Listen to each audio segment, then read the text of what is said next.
सत्कारयोग बलवान दोस्तों ते हाजरीन, सब तो पहला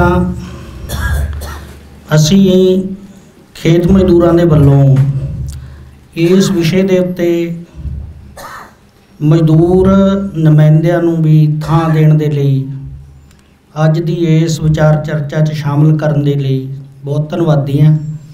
पहला भी ये पिरत जिहड़ी आ पंजाबी यूनीवर्सिटी की रही है कि एक मौका सी जदों खेती के संकट नूं जां पेंडू खेत्र के संकट नूं सिर्फ किसानी संकट के नां दे नाल पेश किया जाता रहा ते असीं इस यूनीवर्सिटी दे विच आके विद्वान दोस्तों के सामने बहुत शिद्दत दे नाल ये गल रखण की कोशिश की कि इस संकट की मार खेत मजदूरों ते मालक किसानों के मुकाबले कई गुणा ज़्यादा है, पर उहदा जिक्र नहीं हुंदा, उहदी चर्चा नहीं हुंदी, उहनूं कदे समझा नहीं जाता।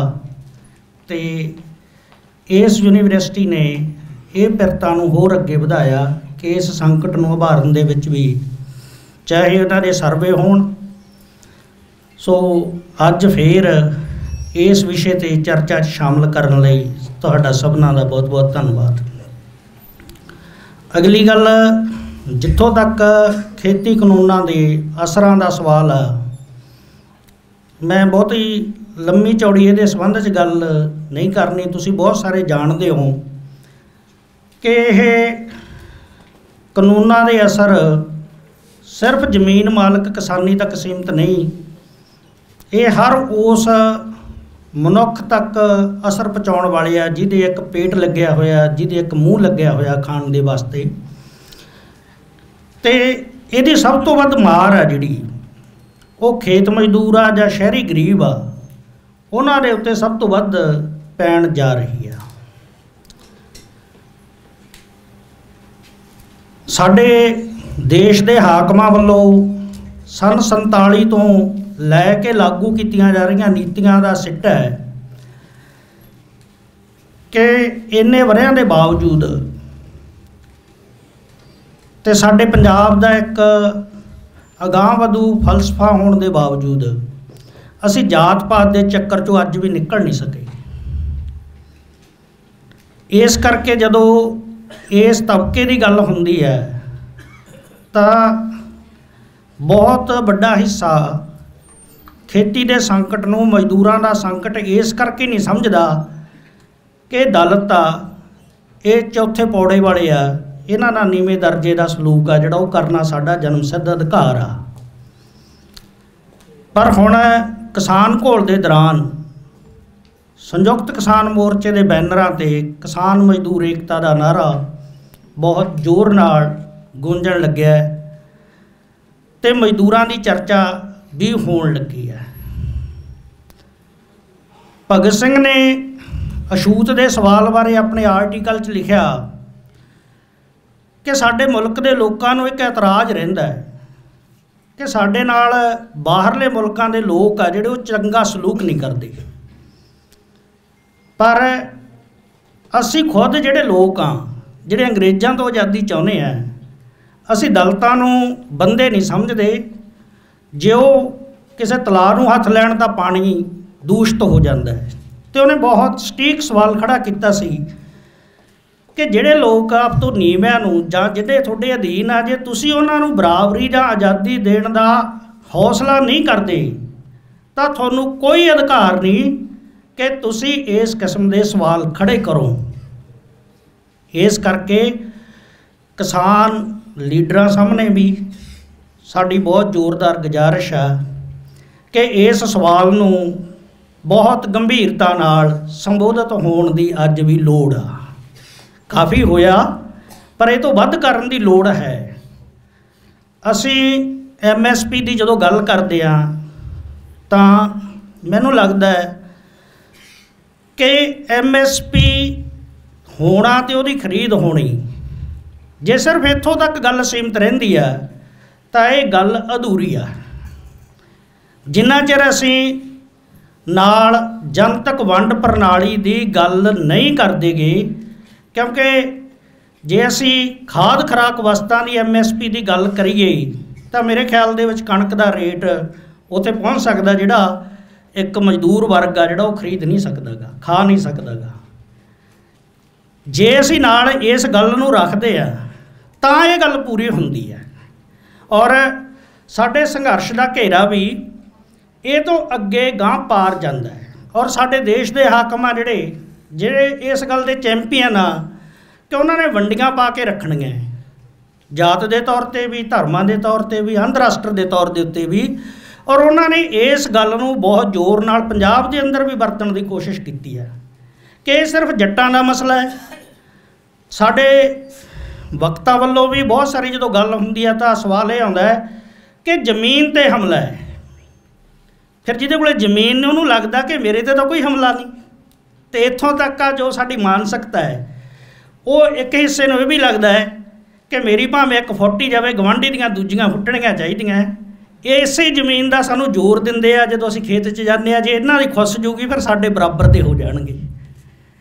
इस पक्षों हाकमां दी इस गल नूं कट्टण दे वास्ते MSP दे नाल जनतक वंड प्रणाली, जनतक वंड प्रणाली लागू करन दी डिमांड उन्ने ही जोर नाल इस खेती कानूनां दे खिलाफ उठनी चाहिदी है, जिहदे नाल फिर साडा समाज दा होर बहुत वड्डा हिस्सा जिहड़ा वो इहदा पार्ट बने।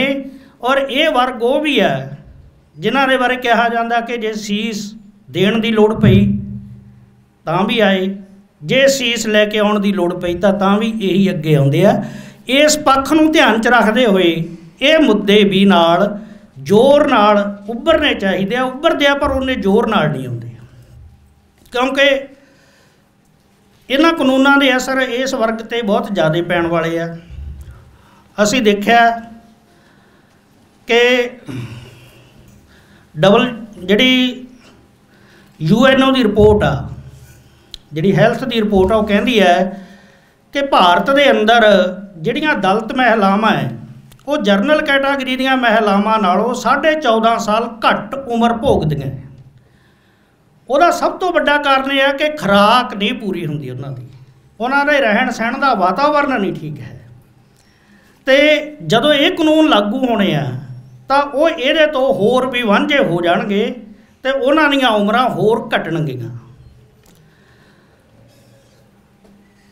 ਕਰਜ਼ੇ ਦਾ मसला है, सरकार ने कहा कि साढ़े को डाटा नहीं मजदूरों के कर्जे माफ़ करने की गल बारे, और यूनीवर्सिटी वालियां ने भी किया होया सी, हालांकि मुकरे वो असी वो कर्जे नूं लोकां सामने लियाउण वास्ते रिपोर्ट की। और वो एक गल ये नोट हुई है कि खेत मजदूरां सिर चढ़े हुए कर्जे का 14% हिस्सा वो आ जिहड़ा उन्हां दी खाद खुराक ते खर्च हुंदा है। जदों अज इस हालत च उन्हां दी खुराक की लोड़ पूरी करन वास्ते कर्जा इन्ना चढ़दा है, तो फिर जदों खुराक के उत्ते कारपोरेट का कब्जा होना है तो फिर ये कर्जे कित्थे जाणगे ते किस तरीके नाल भुखमरी का शिकार होणगे। अज भी आउंदी है गल, चाहे हंगर इंडैक्स की रिपोर्ट आ कि हिंदुस्तान का नंबर आ भुखमरी के मामले च पाकिस्तान नालों जां होर देशां नालों भी थल्ले नूं जा रहा, और ये भुखमरी होर वधणी है। अगली गल जिथों तक इस अज दे सैमीनार का विचार चर्चा का विषय बहुत अहम आ कि इहदा बदलवां मॉडल की है जां इहदियां जड़ां भी कित्थे आ। जिहड़ी पहलां मैडम अनुपमा ने चर्चा की तो असीं समझदे हां कि इहदियां जड़ां 1990-91 दीआं जां 80-81 दीआं पॉलिसियां च नहीं, सगों देश की जिन्हों आज़ादी का नाम दिता गया उहदे विच पईआं होईआं। दुनिया का इतिहास इस गल की गवाही भरदा है कि जदों अमेरिका ने भी इंग्लैंड तो आज़ादी लई तां जां किसी भी मुल्क ने जदों आज़ाद होई तां उन्होंने उन्हां ते कब्जा रखण वालियां ते उन्हां नूं गुलाम बना के रखण वालियां दी सब दी सब पूंजी जब्त की है और कुट के दबलिया उन्होंने। पर यह हिंदुस्तान ही एक इहो जिहा मुल्क आ जिथे ये होया कि 47 तो बाद 49% जिहड़ी फौज दे ਜਰਨਲ ਕਰਨਲ ਤੇ ਹੋਰ ਅਧਿਕਾਰੀ ਆ ਉਹ ਅੰਗਰੇਜ਼ਾਂ ਦੇ ਰਹੇ, ਉਹਨਾਂ ਦੀ ਪੂੰਜੀ ਸੁਰੱਖਿਅਤ ਰਹੀ। ਰਾਜਿਆਂ ਨੂੰ ਪ੍ਰੀਵੀ ਪਰਸ ਮਿਲੇ ਜਿਹੜੇ ਅੱਜ ਵੀ ਜਾਰੀ ਆ। ਔਰ 47 ਤੋਂ ਬਾਅਦ ਇਹਦਾ ਜਿਹੜਾ ਘੁੰਡ ਆ ਇਹ 1951-52 'ਚ ਚੱਕਣਾ ਸ਼ੁਰੂ ਹੋ ਗਿਆ, ਜਦੋਂ ਤੇਲੰਗਾਨਾ ਦੇ ਕਿਸਾਨਾਂ ਨੇ, ਉੱਥੋਂ ਦੇ ਮਜ਼ਦੂਰਾਂ ਨੇ ਜ਼ਮੀਨ ਦੇ ਵਾਸਤੇ ਸੰਘਰਸ਼ ਲੜਿਆ ਔਰ 3000 ਪਿੰਡਾਂ ਦੇ ਵਿੱਚੋਂ ਜਗੀਰਦਾਰਾਂ ਦੇ ਕੋਲੋਂ ਜ਼ਮੀਨਾਂ ਖੋਹ ਕੇ ਮਜ਼ਦੂਰਾਂ ਔਰ ਕਿਸਾਨਾਂ 'ਚ ਵੰਡੀਆਂ, ਸੂਦਖੋਰਾਂ ਦੀਆਂ ਮਹਿੰਗਾਂ ਨੂੰ ਅੱਗ ਲਾ ਕੇ ਸਾੜਿਆ। ਤਾਂ ਉਸ ਮੌਕੇ ਦੇ ਉੱਤੇ ਉੱਥੋਂ ਦੇ ਜਿਹੜਾ ਹੈਦਰਾਬਾਦ ਦਾ ਨਿਜ਼ਾਮ ਸੀ, ਰਾਜਾ ਸੀ, ਉਹਦੀ ਮਦਦ ਦੇ ਵਾਸਤੇ ਨਹਿਰੂ ਦੀਆਂ ਫੌਜਾਂ ਗਈਆਂ ਔਰ ਕਿਸਾਨਾਂ ਨੂੰ, ਮਜ਼ਦੂਰਾਂ ਨੂੰ ਬਹੁਤ ਬੁਰੀ ਤਰ੍ਹਾਂ ਨਾਲ ਕੁਚਲਿਆ ਗਿਆ। ਉਹ ਜ਼ਮੀਨਾਂ ਮੁੜ ਜਗੀਰਦਾਰਾਂ ਨੂੰ ਦਿੱਤੀਆਂ ਗਈਆਂ। ਇਸ ਕਰਕੇ ਇਹਦੀਆਂ ਜੜ੍ਹਾਂ ਉੱਥੇ ਹੀ ਪਈਆਂ ਹੋਈਆਂ। ਜਿੱਥੋਂ ਤੱਕ ਇਸ ਗੱਲ ਦਾ ਸੰਬੰਧ ਆ ਕਿ ਇਹਦਾ ਬਦਲਵਾਂ ਮਾਡਲ ਕੀ ਹੋ ਸਕਦਾ ਹੈ, ਜੋ ਸਾਨੂੰ ਲੱਗਦਾ ਹੈ, ਸ਼ਰਮਾ ਜੀ ਨੇ ਬਹੁਤ ਡਿਟੇਲ ਦੇ ਵਿੱਚ ਉਹ ਗੱਲਾਂ ਤੁਹਾਡੇ ਨਾਲ ਸਾਂਝੀਆਂ ਕੀਤੀਆਂ ਕਿ ਜੇ ਜ਼ਮੀਨ ਦਾ ਸਾਈਜ਼ ਵੱਧ ਜੇ ਜਾਂ ਇਹਦੇ 'ਚੋਂ ਘਟ ਜਾਣ ਲੋਕਾਂ ਦੀ ਗਿਣਤੀ ਤਾਂ ਕੀ ਬਣੂਗਾ। ਤਾਂ ਜਾਣੀ ਸਾਡੇ ਹਿਸਾਬ ਦੇ ਨਾਲ ਇਹ ਬਹੁਤ ਜ਼ਰੂਰੀ ਹੈ। ਜੇ ਮੁਲਕ ਦਾ ਸੰਕਟ ਹੱਲ ਕਰਨਾ ਹੈ, ਖੁਰਾਕ ਦਾ ਸੰਕਟ ਹੱਲ ਕਰਨਾ ਹੈ, ਤਾਂ ਦੇਸ਼ ਦੇ ਅੰਦਰੋਂ ਜ਼ਮੀਨ ਦੀ ਕਾਣੀ ਵੰਡ ਖਤਮ ਹੋਣੀ ਚਾਹੀਦੀ ਹੈ। ਔਰ ਜਿਹੜੇ ਬੇਜ਼ਮੀਨੇ ਨੇ, ਜਿਹੜੇ ਖੇਤੀ 'ਤੇ ਨਿਰਭਰ ਨੇ, ਉਹਨਾਂ ਸਭਨਾਂ ਨੂੰ ਉਹ ਜ਼ਮੀਨਾਂ ਮਿਲਣੀਆਂ ਚਾਹੀਦੀਆਂ। ਔਰ ਬਾਕੀ ਅਜਿਹੀਆਂ ਖੋਜਾਂ ਹੋਣੀਆਂ ਚਾਹੀਦੀਆਂ, ਇਹੋ ਜਿਹੇ ਬੀਜ ਪੈਦਾ ਹੋਣੇ ਚਾਹੀਦੇ ਆ ਜਿਹੜੇ ਸਾਡੀ ਇੱਥੋਂ ਦੀ ਤਕਨੀਕ ਨਾਲ ਤਿਆਰ ਹੋਣ, ਉਹ ਝਾੜ ਵੀ ਵੱਧ ਦੇਣ, ਉਹਨਾਂ ਨੂੰ ਬਿਮਾਰੀਆਂ ਵੀ ਨਾ ਲੱਗਣ। ਇਹ ਕੋਈ ਵੱਡਾ ਮਸਲਾ ਨਹੀਂ। ਜੇ ਅਸੀਂ ਪਰਮਾਣੂ ਬੰਬ ਬਣਾ ਸਕਦੇ ਹਾਂ, ਇਹੋ ਜਿਹੇ ਬੀਜ ਬਣਾਏ ਜਾ ਸਕਦੇ ਆ। ਔਰ ਮੁਲਕ ਦੀ ਲਗਭਗ 81 ਕਰੋੜ ਏਕੜ ਖੇਤਰਫਲ ਦੇ ਵਿੱਚੋਂ 21 ਕਰੋੜ ਏਕੜ ਰਕਬਾ ਅਜੇ ਹੈ ਜਿਹਦੇ ਬਾਰੇ ਕਿਹਾ ਜਾਂਦਾ ਇਹਦੇ 'ਚ ਜੰਗਲ ਆ, ਬੂਟ ਆ, ਪਹਾੜ ਆ। ਔਰ ਮਾਹਰਾਂ ਦੇ ਮੁਤਾਬਕ ਲਗਭਗ ਪੌਣੇ 10 ਲੱਖ ਏਕੜ ਜ਼ਮੀਨ ਅਜਿਹੀ ਆ ਜਿਨ੍ਹਾਂ ਦੇ ਬਾਰੇ ਉਹਨਾਂ ਨੇ ਦਾਅਵਾ ਕੀਤਾ 1990 'ਚ ਕਿ ਜੇ ਇਸ ਜ਼ਮੀਨ ਨੂੰ ਆਬਾਦ ਕਰਨਾ ਹੋਵੇ ਤਾਂ ਇਸ ਜ਼ਮੀਨ ਦੇ ਉੱਤੇ ਉਸ ਮੌਕੇ ਬਹੁਤ ਥੋੜ੍ਹੇ ਖਰਚਿਆਂ ਦਾ ਜ਼ਿਕਰ ਉਹਨਾਂ ਨੇ ਕੀਤਾ ਸੀ ਕਿ ਲਗਭਗ 60-65 ਹਜ਼ਾਰ ਕਰੋੜ ਦਾ ਮਾਮਲਾ ਹੀ ਆ ਜੇ ਇੰਨੀ ਜ਼ਮੀਨ ਨੂੰ ਆਬਾਦ ਕਰਨਾ ਹੋਵੇ। ਔਰ ਪੰਜਾਬ ਨਾਲੋਂ ਲਗਭਗ 10 ਗੁਣਾ ਵੱਧ ਉਹ ਜ਼ਮੀਨ ਬਣ ਜਾਂਦੀ ਹੈ। ਅਤੇ ਪੰਜਾਬ ਨੂੰ ਅਸੀਂ ਕਹਿੰਦੇ ਹਾਂ ਇਹ ਮੁਲਕ ਦੀ ਖੁਰਾਕ ਟੋਕਰੀ ਹੈ। ਜੇ ਇਸ ਤਰ੍ਹਾਂ ਨਾਲ ਜ਼ਮੀਨਾਂ ਆਬਾਦ ਹੋਣ, ਜ਼ਮੀਨਾਂ ਦੀ ਵੰਡ ਹੋਵੇ, ਖੇਤੀ ਆਧਾਰਿਤ ਸਨਅਤਾਂ ਲੱਗਣ ਔਰ ਸਨਅਤਾਂ ਅਜਿਹੀਆਂ ਲੱਗਣ ਜਿਹੜੀਆਂ ਰੁਜ਼ਗਾਰ ਖੋਹਣ ਦੀ ਬਜਾਏ ਰੁਜ਼ਗਾਰ ਦੇਣ ਦਾ ਸਾਧਨ ਪੈਦਾ ਕਰਨ। ਤਕਨੀਕ ਅਜਿਹੀ ਤਾਂ ਹੋਣੀ ਚਾਹੀਦੀ ਹੈ ਕਿ ਮਨੁੱਖ ਦਾ ਕੰਮ ਘਟਾਉਂਦੀ ਜਾਵੇ, ਉਹਨੂੰ ਰੈਲਾ ਕਰਦੀ ਜਾਵੇ, ਪਰ ਤਕਨੀਕ ਅਜਿਹੀ ਨਹੀਂ ਹੋਣੀ ਚਾਹੀਦੀ ਜਿਹੜੇ ਉਹਦਾ ਰੁਜ਼ਗਾਰ ਦਾ ਉਜਾੜਾ ਕਰਦੀ ਜਾਵੇ। ਔਰ ਸਾਡੇ ਮੁਲਕ ਦੀ ਤਾਂ ਹਾਲਤ ਇਹ ਹੈ ਕਿ ਇੱਥੇ ਸਨਅਤਾਂ ਲੱਗ ਹੀ ਨਹੀਂ ਰਹੀਆਂ। ਬਾਹਰੋਂ ਬਣੇ ਬਣਾਏ ਮਾਲ ਦਾ ਜਿਹੜਾ ਪ੍ਰੋਡਕਟ ਆ ਉਹ ਆਉਂਦੇ ਆ ਅਤੇ ਇੱਥੇ ਦੀ ਸਾਰੀ ਇੰਡਸਟਰੀ ਬੰਦ ਆ, ਇੱਥੋਂ ਦੀ ਖੇਤੀ ਬੰਦ ਆ। ਸੋ ਕੁੱਲ ਮਿਲਾ ਕੇ ਜ਼ਮੀਨ ਦਾ ਔਰ ਐਗਰੀਕਲਚਰ ਦਾ, ਜਿਵੇਂ ਕਹਿ ਲਓ ਵੀ ਦੋ ਟੰਗਾ ਵਿਕਾਸ ਜੇ ਨਹੀਂ ਹੁੰਦਾ ਜਦੋਂ ਤੱਕ, ਉਦੋਂ ਤੱਕ ਇਸ ਸੰਕਟ 'ਚੋਂ ਬਾਹਰ ਨਹੀਂ ਆਇਆ ਜਾ ਸਕਦਾ।